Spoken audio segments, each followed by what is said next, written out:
የሚስት ለቅሶ ያለበት ባል ተስፋ ይቁረጥ አይሳካለትም። የእናት ለቅሶ እንዳለበት ልጅ ነው።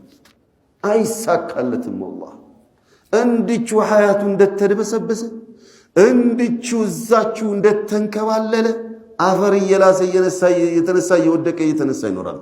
وهكذا لا يتغير ولا يوفق لتوفيق الله عز وجل የትኛውንም መልካም የሆነ ነገር አያገኝም የሚስት ለቅሶ ያለበት። وكذلك ሁለተኛው ምስኪን የቲሞችን ጉዳይ ተጠንቀቁ አሉ ሰለዋቱ ረቢ ወሰላሙ ዐለይሂ። ኢዘን የምስኪንን በደልና የሚስትን በደል የቂያማ ዕለት አላህ ዳኛ፣ እነዛ ተበዳዮች ከሳሽ፣ እኔ ደግሞ ጠበቃ ሆኜ ነው መቆመው። ተጠንቀቁ ሰለዋቱ ረቢ ወሰላሙ ዐለይሂ። ከምና የተጠነቀቅ ስንታችን እንጠነቀቃለን? ያ ጀማ ክብደት ውስጥ ገብቶናል።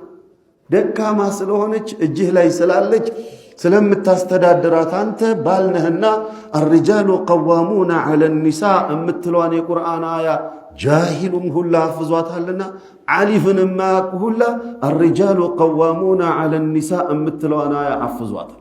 ለነብስያው ስለተመቸችው ወንዶች በሴቶች ላይ የበላይ ናቸው፣ ተቆጣጣሪ ናቸው፣ አስተዳዳሪ ናቸው፣ ገራፊ ናቸው፣ ደብዳቢ ናቸው ብሎ ስለተገነዘበ ነው። እንደዛ አይደለም የቁርአኑ አያ የሚለው። ወቢማ አንፈቁ ሚን አምዋሊሂም ቀዋማነት በማስተዳደሩ ነው።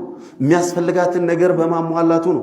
እንዳትሳሳት በመመለሱ በመምከሩ ኢላኺሪ ወንድ ሆነ አስተዳዳሪ ኃላፊነት ይሄ ዲሲሽን ሜከር የሆነ ሰው ማንነት ማለት በቃ ህይወት ላይ የምትወስነው አንተ ነህ። ስትወስነው ግን በጉልበት ሳይሆን አማክራሃት ተማምናችሁበት ግን የምትወስነው አንተ ነህ።